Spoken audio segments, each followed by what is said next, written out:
and I felt the pain through my body, and it was like it caused a physical reaction of nausea and just a discomfort that stayed with me for several days. And I feel that I can clearly, vividly remember that reaction. And so clearly the animals don't want to be in captivity. And same thing with the orcas, the whales. They don't want to be in captivity. When you have that sensitive feeling, like I do, it is so, so clear because I'm having such a bad reaction, which is a direct result of how the animals are feeling because of that energy connection. And so it's very clear to me that they don't want to be in captivity. They don't want to be eaten. They have their own reasons for being on the planet. And it's certainly not for us humans to take them and exploit them or have dominion over them. Do you ever travel to other states or countries or continents to communicate with animals, or is there other ways of you doing what you do on a personal level with the animals in other places? Yeah. So basically, most of my work is done remotely. I do it over the phone, and I'm just tapping into that energy. The animal doesn't have to be in front of me. I can, tap in. So obviously, most of my work is, pet related because that's what most people want who are calling in for my services. So they have a dog or a cat or a horse or what have you, and they need services for that. But on a global level, the animals suffering around the world, again, it's a direct connection, and the direct consequences of those global actions create our world today, and the suffering of the pain of there's old Native American sayings that say what we do to the animals, we do to ourselves, and that's absolutely correct. They understood it many, many years ago. That everything is connected, and what we do to the earth, what we do to Mother Earth, we do to ourselves. And I actually, I don't travel because, again, the energy for me, I'm at such a heightened awareness that it's difficult to go to other countries, especially Asian countries, where they have a lot of animals in cages, out of these open air markets. And, that's the culture. That's that's what they do. They have, these huge markets in Asia where animals are just in cages, going to slaughter or, what have you. And those kinds of things I don't desire to see because it's too much to take in. It affects me in a way that disrupts my energy flow, and I feel sick. As a lot of people feel that way. How long have you been vegan? About 2.5 years now. I was vegetarian prior to that for probably 15 years. Are any of your family members vegan? My daughter is vegetarian, and that's a direct, effect of what I've been putting out there. And I'm still working on my husband. He's getting there, but it's a process for some people.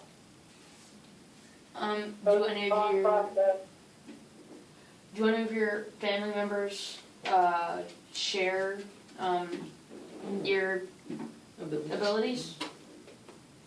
Like as keen as yours? No, not as keen as mine. My daughter, she's pretty spiritual. Her gifts will continue to evolve. And so, like I said, it's a matter of practicing. If people are interested in practicing and just getting off the computer, getting off the phone, getting out in nature, sitting with their pets in a different way than you normally would, and connecting. I have a lot of tips on ways people can do that but it's just a commitment to practice. Just like if you're meditating, if you have, you're going to make a daily commitment to meditate 20 minutes a day. It's a process and practice. Did you take any animal courses in college?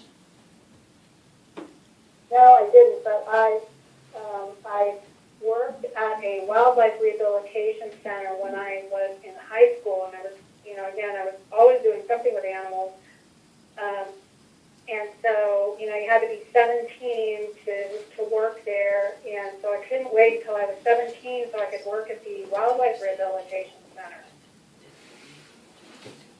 What do you say to people, or what emotions do you have when somebody is skeptical of how your abilities work, or when they just say that it's fake? Yeah, so I like to say that I can turn any skeptic into a believer, because I'd be happy to do a session on their pet, and usually I get very, very highly specific information that nobody could have, especially if I don't know the person, I've never met them before, I don't know their pet, and they're not giving me any information. I don't even have a photograph of the pet. I can tap in, and sometimes I get the name of the animal, the breed, and I get really highly specific information that nobody is just, I wouldn't have, because I have never met the people. So I always say that I can pretty much turn a skeptic into a believer. It's pretty amazing. Our station tech actually has a dog with him. Would you be able to do like a psychic reading on her? She's a young dachshund. No? Dachshund. Sure. Dachshund? Okay, well. Close. Here, Kev. Kevin's holding her at the mic. Hold on. She has little pink bows in her How much hair. time do we have? There's about 6 minutes left in the show, but we have an outro song. She's hiding her face in his armpit. She's so cute. Okay, hold on. I usually take a few minutes to connect to the energy. Okay, well, while you're doing that, I just wanted to say there's April 19th through the 27th is World Laboratory Animal Week. So if you're looking for a protest or any local events, and if you're not on Facebook, you can just look up animal activists online. Should be able to find a list of events somewhere. Actually, we should do that. We should put a list of events so you don't have to be on Facebook to find it. I forgot to do a vegan birthday for myself, since my birthday is on Tuesday. Oh, that's right. Well, happy birthday upcoming to Kevin Storm. April 22nd is his official birthday, is also Earth Day, and we'll be celebrating and tabling some vegan literature and animal rights literature at Fort Dix Earth Fair. How did I forget to mention my birthday, but I mentioned that Michael and Marilyn sent me something for my birthday? That's really sweet. Well, I'm looking forward to that event. And we have some Is the dog's friends. name Molly? No. What's the dog's name? Lacey. What is it? Lacey. Tracy. Hi, honey. She looked at me when I said her name. That's so cute. She knows her name well.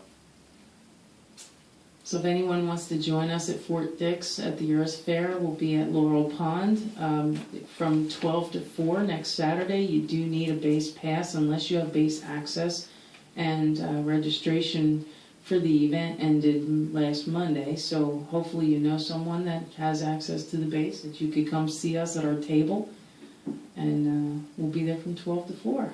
And we'll have some cake, but we're not allowed to sell it. We can just give it away. So free cake. Cool. So. Does Lacey have anxiety? Yeah. She's pretty shy since she just met us today. You're kind of far from the mic. She seems very And nervous. she's kind of a nervous dog. Is there another dog in the home that lives in the home with her? Sometimes. Does she not like that other dog, or she? scared of the other dog? No, there's one dog she's best friends with, and then another she's just whatever. She doesn't seem to care about the other one? Nah, she's just, but she does have a best friend that she lives with sometimes. She's showing me another dog, a bigger dog, Oh, that she doesn't care for much. maybe that's why Maybe, she you know, ignores. it's a bigger dog, maybe a lab mix. That's my dog. He doesn't live with her, but she was just with him yesterday. And is that the dog that she likes? She likes that dog? No, well, she's kind of scared of him. Yeah, that's what she's backs away. She kind of backs away from him, maybe goes in another room. She hides behind me. Okay. So that's what she's showing me. That's, you know, that's where her anxiety is stemming from. This other dog, lab mix, that maybe is a little, is kind of a energetic dog. A little No. spirited. Not anymore. He's too old, and she doesn't spend. That's weird because she doesn't spend much time with him. Well, Yeah, well, so she's telling me that there's something about his energy that, you know, that turns her off, and so it's causing anxiety for her, the hiding, the, you know, kind of shyness, and it's kind of a general anxiety that's making her a little on edge. Even though the dog might not be, you know, directly in her energy field at all how old is times, she? How old? for some reason when she sees this dog, it gives her, you know, there's a little bit of a reaction to anxiety. But you know what's funny? She just met him recently, only a few months ago. Mm-hmm. She's very Yeah, so there sweet. could be, you know, with animals, it's just like people, you know, you meet somebody and there's a weird feeling, or, you know, so animals have the same thing, and a lot of times, again, you know, whether people believe this or not, in reincarnation, because we could have met in another life, and same with animals, or they could have met this animal in another life, and it causes a reaction. We're not sure why. Well, one final question before we end the show. Do you have any pets yourself? I do. I have a Chihuahua, and he's my little soulmate. Okay, well, thank you for doing the show. Yeah, we're out of And, time. Sorry, we we are ran late. unfortunately out of time. We might be able to have you on for a future show. Now, how can people reach you? Great. Yeah, find me on Facebook, The Psychic Vegan, or Healing All Beings, www.healingallbeings.com, or Facebook, The Psychic Vegan. Thank you so much. Okay, bye. Maybe you can meet her someday. Bye. Thank you. That would be cool. Well, this has been episode 59 of the Kevin Storm Show, I think. so, yeah. 58 or 59. Have a great Earth Week. Have a great Earth Week, and thanks for listening. And look for the video on YouTube. There you go. And I never got around to doing I turned off. official announcements. And oh, you found your old song. Yeah. There's a memory card up here. Do you know? Yeah, I know. Oh, good timing, huh? Jeez. Whoa, crash and burn. Okay. Aw, Kevin made Final- a new friend. She likes you. She does. She really does like you a lot. You know, hold on to her for a while. Aw, Yeah, you can hang on to her for a minute. You know. that's so sweet. She's Yeah. adorable. She's good. So this is Lacey. Oh yeah.